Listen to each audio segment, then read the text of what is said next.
রাঙামাটির 18 armed police battalion হারানো mobile phone ও বিকাশে ভুল নম্বরে পাঠানো টাকা উদ্ধার করে ফিরিয়ে দিচ্ছে প্রকৃত মালিকদের কাছে। সোমবার দুপুরে জেলা শহরের রিজার্ভ বাজারে এপিবিএন এর অস্থায়ী কার্যালয়ে 30টি হারানো মোবাইল ফোন প্রকৃত মালিকদের হাতে তুলে দেওয়া হয়।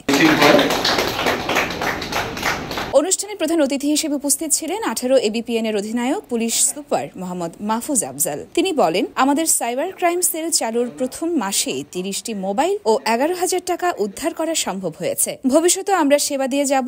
এই ধরনের অপরাধের যদি কেউ শিকার হয়ে থাকেন, এই ধরনের যদি হারানো কারো মোবাইল হারিয়ে যায়, তাহলে আপনারা এখন আমাদের সাথে যোগাযোগ হয়ে গেল।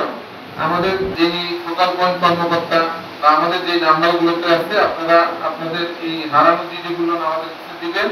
আমরা সর্বোচ্চ চেষ্টা করব এই মোবাইলগুলো উদ্ধার করার জন্য। আবেগ আপ্লুত সেবা গ্রহীতা শর্মিতা চাকমা বলেন, আমি মোবাইল ফোন পাবো সে আশা ছেড়ে দিয়েছিলাম, এত দ্রুত ফিরে পেয়ে আমি কৃতজ্ঞ। আশা ভাই ছেড়ে দিয়েছিলাম, তখন হচ্ছে এই 18 আর্মড পুলিশ ব্যাটালিয়নের মাধ্যমে খোঁজ খবর নিয়ে তখন 18 আর্মড পুলিশ ব্যাটালিয়ন থেকে জানানো হয়েছে আমার মোবাইল ফোনটি উদ্ধার করা হয়েছে। 18 এবিপিএন এর সহ অধিনায়ক মোহাম্মদ আফসার উদ্দিন খান জানান, মোবাইল হারালে সংশ্লিষ্ট থানায় জিডি করে কপি পাঠালেই এবিপিএন তা উদ্ধারে কাজ শুরু করবে। প্রযুক্তির অপব্যবহার রোধে সোশ্যাল মিডিয়া ব্যবহারে আরো সতর্ক হবার আহ্বান জানানো হয় এই অনুষ্ঠানে।